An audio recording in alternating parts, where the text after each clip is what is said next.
سلام و درودی بی عدد به یکایی که شما بینندگان عزیز و ارجمند. در برنامه خبری تحلیلی پیام نیوز شوکتی محمد با شما هستم. حالا برنامه را از نامگوی موضوعهای امروزه آغاز میکنیم. فابریکه جواب، سلاح حکومت در مبارزه با کرونا. در سوغد برای پراکنده کردن اعتراضگران نیروی آمان از سلاح استفاده برد. عالمان اکادمی ملی علمهای تاجیکستان در یک جایگی با عالمان طب کشور دستگاه نفسدهی صنعی ساخته و استفاده دادند. در زندان رقم 3 پایتخت حدود 400 نفر زندانی گرفتار کرونا هستند. حالت 47 نفر وزنین ارزیابی می شود. دوام 2 روز آخر 3 طبیب معروف تاجیکستان از گرفتاری به ویروس کرونا به شهادت رسیدند. حکومت تاجیکستان معرکه مبارزه با کووید 19 را هم به یک معرکه سیاسی تبدیل داده، از آن به هدف تبلیغ رئیس حکومت و خانواده‌اش استفاده می‌برد. کارگرفته ترین سلاحش هم در این معرکه سلاح اطلاعاتیش است، معروف با فابریکه جواب. تا زمان اعترافش به وجود ویروس کرونا در کشور، حکومت از فابریکه جواب با شدت تمام برای انکار وجود ویروس در تاجیکستان استفاده برده، آن را هم از دستاوردهای بی‌نظیر پیشوای ملت می‌دانست. فابریکه با سرعت و خشونت تمام به هر نفری که میگفت ویروس به تاجیکستان هم رسیده است یا خواهد رسید میتاخت و آنها را به بدخواهی به وطن و ملت و خیانت به کشور متهم میکرد. باید اعتراف کرد که معرکه راه انداخته حکومت با استفاده از فابریکه جواب و رسانه‌های دولتی، هرچند آنها را هم از فابریکه جواب جدا کردن چندان صحیح نیست، به خصوص تلویزیون ها تا جای کارساز بود، تا جایی که روزنامه‌نگاران و ضیائیانی که کوشش میکردند تا حد امکان آزادی فکری خود را حفظ کنند و از معرکه های تبلیغاتی حکومت کنار ایستند، به این معرکه همراه شده و به طرفداران وجود ویروس در کشور میتاختند. حتی مخالفین، میفهمید؟ حتی مخالفین زیر تاثیر این تهاجم اطلاعاتی گسترده قرار گرفتند و از بیانیه‌های تند خودداری کردند و ترجیح دادند به معلومات رسمی باور کنند، یا حداقل وانمود کردند که به معلومات‌های حکومت باور میکنند تا به بدخواه ملت بودن متهم نشوند. اما با به رسانه‌ها و شبکه‌های اجتماعی راه یافتن خبرهای از گرفتاری و مرگ افراد زیاد، تناسب قوه‌ها در این جنگ کوتاه مدت اطلاعاتی را تغییر داد. اول مخالفین و از پی آنان مهاجرین و سپس فعالان جامعه شهروندی در داخل موقع جدی‌تر علیه تهاجم اطلاعاتی حکومت گرفته، آن را خنثی و خود حکومت را مجبور به عقب نشینی و اعتراف وجود ویروس کردند. ولی با وجود اعتراف حکومت از جنگ اطلاعاتی دست نکشید، تنها اصول آن را کمی تغییر داد. بعد سکوت تقریباً 2 هفتگی فابریکه جواب دوباره شروع به فعال شدن کرد. این دفعه برای حمایت از موقع و آبروی با سرعت از دسترونده حکومت. مشاهده موقعگیری فابریکه، انیخترش فرما گوییم، در 1 ماه آخر واقعاً جالب است. به نظر ما موضوع خوب برای یک تحقیق جامعه شناسان میتواند باشد. تا اعتراف حکومت، هجوم بیرحمانه و درنده‌وار. بعد اعتراف خاموشی کامل 2 هفتگی. سپس صدا اندازی های با احتیاط، دوستانه و مصلحت آمیز.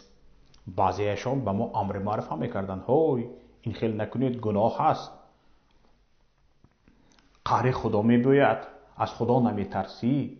مثل همین افسر و سربازان فرمه ناگهان از درندگان وحشی به نصیحتگر و مشورتچی تبدیل شده شروع به پندگویی به آنهایی کردند که حکومت را در پهنشوی این ویروس در کشور عیبدار می‌کردند.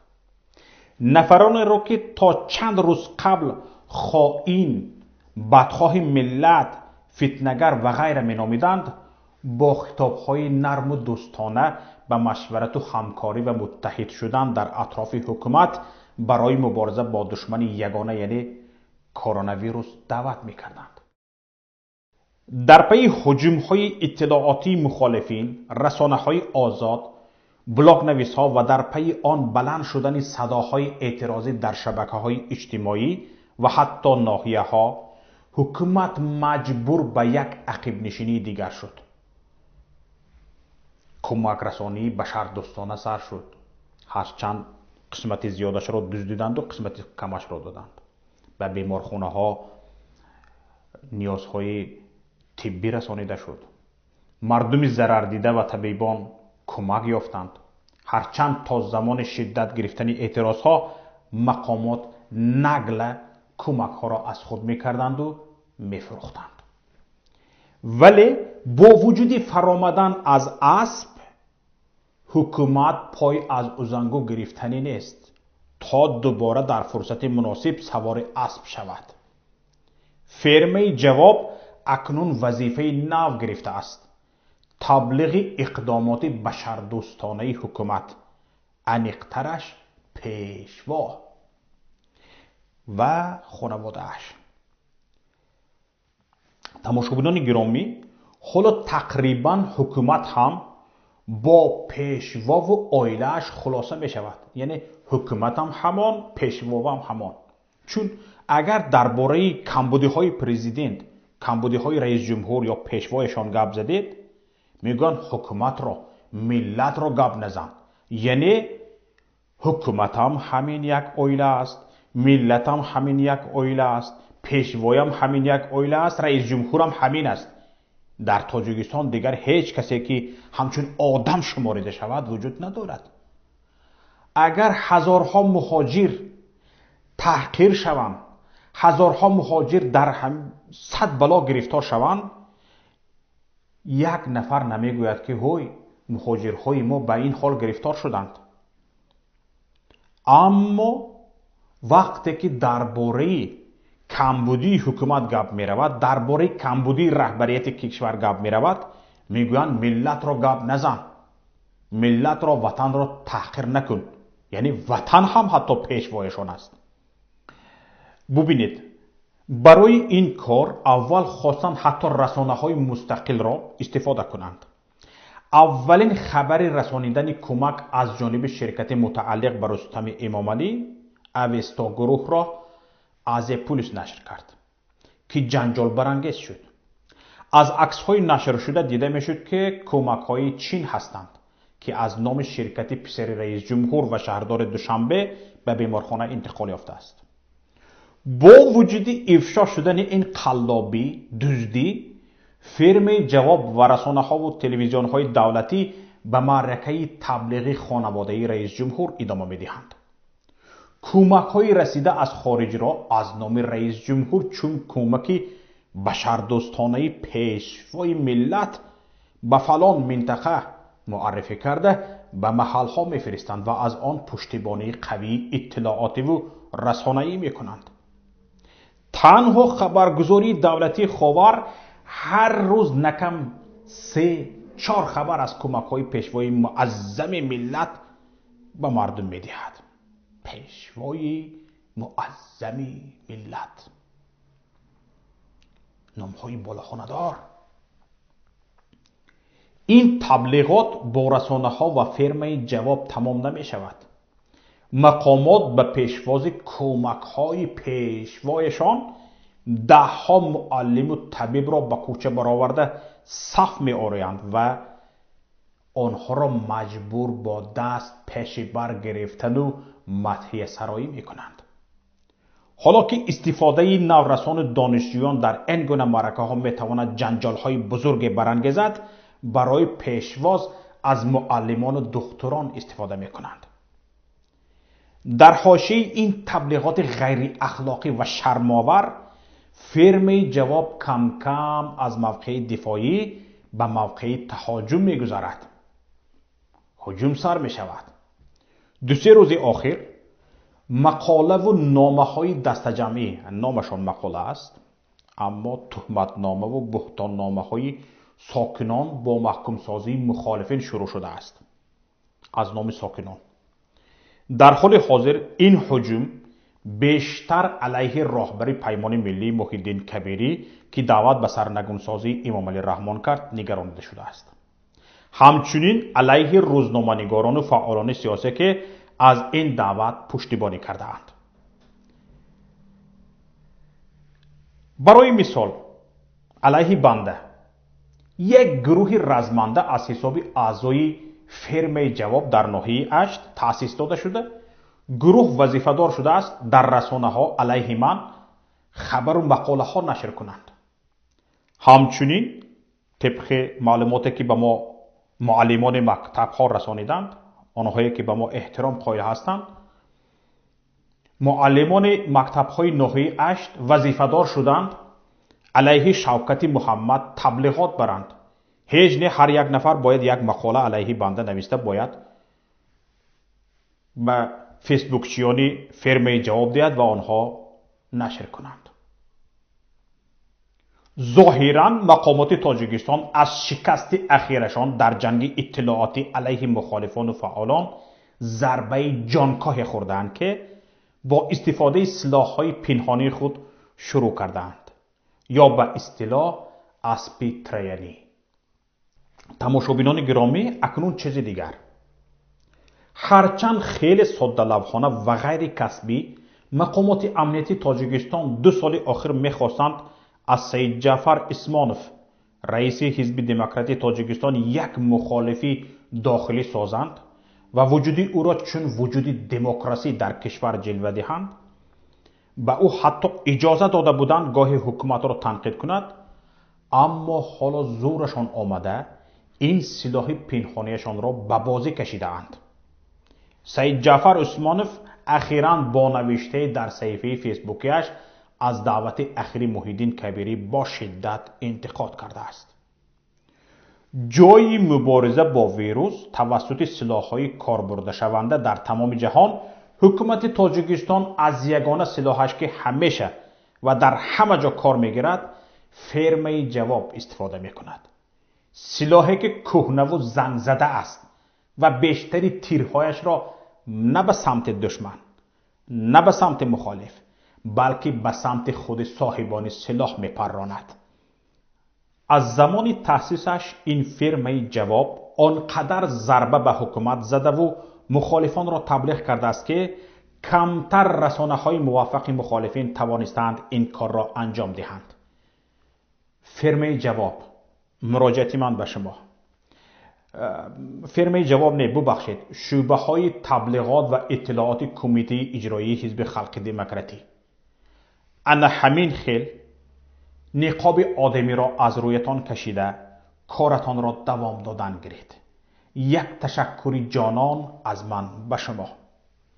اما مراجعه من به معلمان و ضیاییان این است که شما اینها را درست‌تر بشناسید.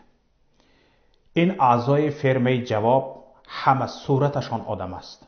در سیرت از آدمی درک نیست. اگر باور ندارید، مرحمت به نوشته های آنها دقت دهید. در حال درک خواهید کرد. یک خبر خوش، عالمان اکادمی ملی علم‌های تاجیکستان در یک جایگی با عالمان طب کشور دستگاه نفسدهی صنعی ساخته به استفاده داده اند.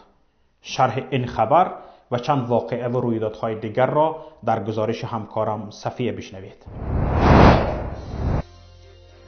دیروز 20 مای نیروهای عمان برای پراکنده کردن اعتراضی کارگران شرکت کوهی متالورگی تاجیکستان و خیتای در شهرک زرنیسار سابق آلتین تابقان در 90 کیلومتری شهر خوجند از سلاح استفاده برده به هوا تیر خالی کرده است.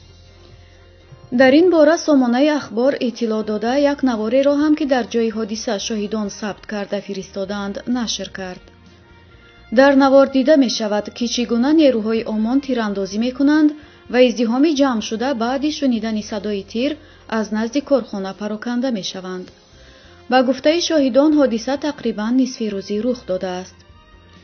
коргарони норозӣ ба нишони эътироз шишаҳои тирезаҳои бинои идораи корхонаро зада шикаста чанд мошинро ҳам хароб карданд. баъди ин барои ором кардани эътирозгарон нерӯҳои омонро ба Зарнисор даъват карданд. ширкати кӯҳӣ металлургии Тоҷикистону Хитой дар шаҳраки Зарнисор ба истихроҷи маъдани мису симоб ва қурғошим машғул аст. дар ин ширкат ҳудуди 2500 нафар кор мекунанд. бино ба иттилои манбаъ ҳудуди 100 коргари хитоӣ иштирок карданд. олимони Академияи Миллии Илмҳои Тоҷикистон дар якҷоягӣ бо олимони тибби кишвар дастгоҳи нафасдиҳии сунъӣ сохта ба истифода доданд. Фарҳод Раҳимӣ, президенти Академияи Миллии Илмҳои Тоҷикистон ба Сомонаи Фараҷ гуфтааст: дастгоҳи нафасдиҳии сунъӣ ки олимони академия дар якҷоягӣ бо олимони тибби кишвар бароварданд, аллакай дар беморхонаи ёрии таъҷилӣ дар шаҳри Душанбе истифода мешавад. дастгоҳ барои осон гардидани нафасгирии беморон мусоидат мекунад. аввал ин дастгоҳро табибон дар беморхонаи ёрии таъҷилии шаҳри Душанбе якчанд муддат озмоиш намуданд. ба гуфти Раҳимӣ, натиҷаи озмоиш нишон додааст, ки ин дастгоҳ пурра ба дастгоҳҳои нафасдиҳии сунъии стандартӣ ҷавобгӯ буда, барои бемороне ки аз нафастангӣ душворӣ мекашанд пешбинӣ шудааст. таҷҳизот бо нерӯи барқ фаъолият намуда 5 килограмм вазн дорад. ба иттилои президенти Академияи Миллии Илмҳои Тоҷикистон дар вазъияти имрӯза, ки қисме аз сокинони мамлакат гирифтори бемории сироятии коронавирус ҳастанд, ихтирои чунин дастгоҳ зарурӣ ва саривақтӣ мебошад. зеро яке аз нишонаҳои бемории сироятии коронавирус ин нафастангӣ аст. таҷҳизоти нафасдиҳии сунъӣ барои кӯмаки беморони сироят гирифтаи ин вируси хатарнок ёрирасон аст. ҳоло теъдоди дастгоҳ кам буда, масъулин тасмим доранд ки марҳала ба марҳала шумораи онро зиёд намоянд. Элис Уэллс, муовини аввалиёвари котиби давлатии Иёлоти Муттаҳидаи Амрико дар умури Осиёи ҷанубӣ ва марказӣ, бо ишора ба кӯмакҳои кишвараш ба Тоҷикистон гуфт: иёлоти Муттаҳидаи Амрико яке аз мададрасонҳои асосии Тоҷикистон аст. Уэллс рӯзи 20 май аз дафтари кориаш дар Брюссел тариқи онлайн бо хабарнигорон суҳбат ороста гуфт: бешубҳа мо, сафорати мо дар Душанбе бо ҳукумат дар тамоми масъалаҳо аз ҷумла сироят ва вокуниш ба ковид муколамаи фаъолона дорад. мо ба ҳукумати Тоҷикистон як миқдор кӯмак кардем. мо ӯҳдадор ҳастем ки дар ҷараёни пуштисар шудани ин буҳрон кӯмаки бештар фароҳам кунем. Тоҷикистон ба фарқ аз дигар кишварҳои Осиёи марказӣ танҳо 30 апрел сирояти коронавирусро эътироф кард. ин дар ҳолест ки Иёлоти Муттаҳидаи Амрико ҳанӯз 11 апрел ба Тоҷикистон ба маблағи беш аз $171,000 хӯрокворӣ расонд ва пас аз эълон шудани сироят ба Тоҷикистон аввал $886,000 ёрӣ дод. боз рӯзи 6 май ҳукумати Амрико эълон кард ки ба Тоҷикистон барои муқобила бо коронавируси нав $1,690,000 дигар кӯмак мекунад. Элис Уэлл дар идомаи суҳбаташ гуфт: таъминкунандаи азими захираҳо ба Тоҷикистон ҳастем. ман ба Тоҷикистон сафарҳо кардам, аз марз дидан кардам ва дидам ки ахиран ба марзбонҳо дар ҳаҷми $30 миллион сахтафзор, мошинҳои махсус, нармафзорҳо, дастгоҳҳои назорати марзӣ тақдим шуд. мақомоти амрикоӣ ҳамеша таъкид мекунанд ки Иёлоти Муттаҳидаи Амрико шарики боэътимоди Тоҷикистон мебошад. Иёлоти Муттаҳидаи Амрико дар умум ба Тоҷикистон дар ҳаҷми $1,8 миллион кӯмак кардааст, ки соҳаҳои амният, сарҳад, кишоварзӣ ва рушди ҷомеаи шаҳрвандиро дар бар мегирад. давоми 2 рӯзи охир бо 3 табиби маъруфи Тоҷикистон аз гирифторӣ ба вируси короно ба шаҳодат расиданд. дар умум дар ин муддат аз марги ҳадиаққал 5 табиб хабар расид.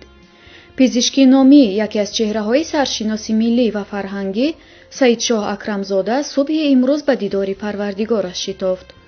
ӯ на танҳо пизишки ҳозиқу касбӣ буд, балки нафари фарҳангӣ, зиёӣ ва миллӣ маҳсуб мешуд, ки қабл аз маргаш ҳам дар васфаш достонҳо навишта буданд. яке аз чунин достонҳо ба қалами нависандаи маъруф абдуқодири рустам тааллуқ дорад ки мо онро ҷудогона нашр мекунем. аз COVID-19 ҳамчунин имрӯз яке аз беҳтарин ҷарроҳон ва пизишкони ҳозиқи кишвар сардори бахши кӯдаконаи беморхонаи қарияи боло шералӣ султонов ба шаҳодат расид. дасти пурмеҳру шифокори ӯ дар ҷарроҳӣ ва табобати ҳазорҳо кӯдаки гирифтори бемории қалб саҳм гузошта буд. султонов аз маъруфтарину касбитарин табибоне буд ки аз тамоми кишвар барои табобат наздаш меомаданд. бародари ӯ холмаҳмад султонов аз табибони маъруфи вилояти хатлон аст. дар бораи гирифтории шералӣ султонов қаблан паём хабар дода буд. ҳамчунин корунои қаттол устоди донишгоҳи тиббӣ мулло Сабур Каримовро аз миллат гирифт. ӯ аз дандонпизишкони маъруфи кишвар буда ҳазорон шогирдро тарбия кардааст. дар шаби қадр табиби ҳозиқи дигар осебшиноси бинои чоруми беморхонаи қараболо ҳомидов абдумутааллими 46 сола бо дунё падруд гуфт. ӯро имрӯз дар зодгоҳаш шаҳри Истаравшан ба хок месупоранд. ҳамчунин хонандагони паём аз Истаравшан аз марги табиби дигар бо насаби Мусоев хабар медиҳанд. бо ин ҳисоб шумори табибоне ки дар мубориза бо кушандатарин вирус 100 соли охир ба шаҳодат расиданд ва номашон расонаӣ шуд ба 50 нафар наздик шуд. дар зиндони рақами 3 пойтахт воқеъ дар маҳаллаи маъруф бо якум советский ҳудуди 400 нафар маҳбус гирифтори вируси короно ҳастанд. ҳолати 47 нафар вазнин арзёбӣ мешавад. тибқи иттилои як манбаи паём вируси короно дар зиндони рақами 3 мисли зиндони рақами 1 бо суръат паҳн мешавад. дар ҳоли ҳозир дар бунгоҳи тиббии ин зиндон 47 маҳбуси ҳолаташон вазнин бистарӣ ҳастанд. дар умум ҳудуди 400 нафар маҳбусон гирифтори COVID-19 буда ба бунгоҳи тиббӣ танҳо онҳое қабул карда мешаванд ки вазъи саломатиашон вазнин мегардад. қаблан манбаи паём иттилоъ дода буд дар зиндони рақами 3 пойтахт рӯзи 10 май 2 нафар аз гирифторӣ ба COVID-19 ба шаҳодат расиданд. ҳолати 3 нафари дигар хеле вазнин арзёбӣ мешуд. он замон яъне 10 рӯз қабл шумори гирифторон дар ин зиндон ҳудуди 150 нафар гуфта мешуд ки 34 нафарашон бо вазъи бад дар бунгоҳи тиббии он бистарӣ шуданд. шумори умумии ҷонбохтагон аз коронавирус дар ин зиндон бошад 6 нафар маҳсуб мешуд. ба ниҳояти барномаи таҳлилии хабарии Паём Ньюз расидем. барномаҳои дигари радиои мо ва матлабҳои моро дар пойгоҳи payom.net ва шабакаҳои иҷтимоӣ пайгирӣ кунед. интизори пешниҳоду мулоҳизаҳо ва ҳамкориҳои шумо ҳастем. خداحافظ.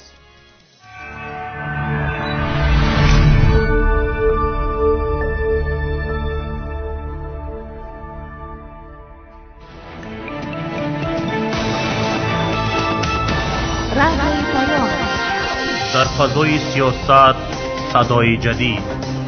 رادیوی پیام علم، فرهنگ، نوید. رادیوی پیام مشورت، بحث، گفت و شنید. در تمام دنیا روی رسانه اینترنتی رادیو پیام .net